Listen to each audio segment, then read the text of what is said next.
বিশ্বের সর্বকনিষ্ঠ অধ্যাপক হয়ে আগেই নজির গড়েছে এই বালক।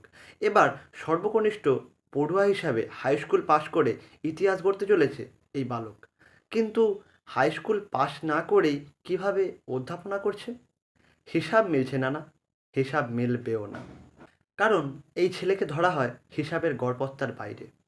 কি নাম? কে এই ছেলে? জানেন? জানতে হলে ভিডিওটি স্কিপ না করে শেষ পর্যন্ত দেখুন। আর চ্যানেলে নতুন হলে চ্যানেলটি সাবস্ক্রাইব করে আমাদের পাশে থাকুন। 2012 সালের 9 এপ্রিল নিউ ইয়র্কের প্রেসবিটেরিয়ান কুইন্স হাসপাতালে জন্ম হয় এই ছেলের। নাম সুবর্ণ বাড়ি।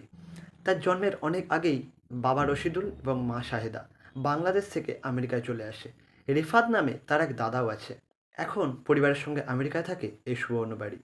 মাত্র 6 মাস বয়স থেকেই কথা বলতে শুরু করে দেয় এবং অঙ্ক, পদার্থবিদ্যা ও রসায়নের বিভিন্ন জটিল সমস্যার সমাধান শুরু করে দেয় মাত্র 2 বছর বয়স থেকেই। মাত্র 4 বছর বয়সে আমেরিকার প্রাক্তন প্রেসিডেন্ট বারাক ওবামার কাছ থেকে স্বীকৃতি পায় এই ছেলে সুবর্ণ। ও 6 বছর বয়সে হার্ভার্ড বিশ্ববিদ্যালয় থেকে স্বীকৃতি লাভ করে।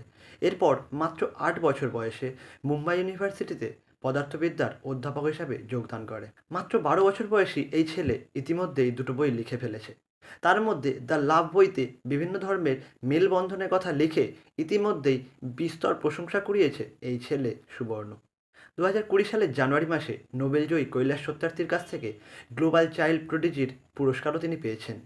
কঠিন বৈজ্ঞানিক সূত্রের চটজলদি সমাধান করতে সিদ্ধহস্ত এই সুবর্ণের সঙ্গে তুলনা হয় আইজ্যাক নিউটন কিংবা অ্যালবার্ট আইনস্টাইনের সঙ্গে। গত 26 জুন হাই স্কুলের ডিগ্রি পায়। এরপর নাসাল কাউন্টির থেকে সর্বকনিষ্ঠ গ্র্যাজুয়েট হতে চলেছে এই ছেলে সুবর্ণ বাড়ি।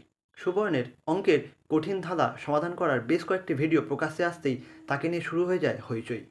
আমেরিকায় সুবর্ণের বাড়ির বাইরে বাড়তে থাকে ভিড়। এরপরই আমেরিকার ছোট বড় বেশ কয়েকটি সংবাদ মাধ্যম সাক্ষাৎকার নেয় সুবর্ণের। নিউ ইয়র্কের একটি সংবাদ মাধ্যমে সাক্ষাৎকারে সুবর্ণ বলে, বিশ্বের সবাইকে আমি গণিত ও বিজ্ঞান বুঝতে সাহায্য করতে চাই। আমার লক্ষ্য একজন ভালো অধ্যাপক হওয়া, প্রয়োজনে সবাইকে সাহায্য করা।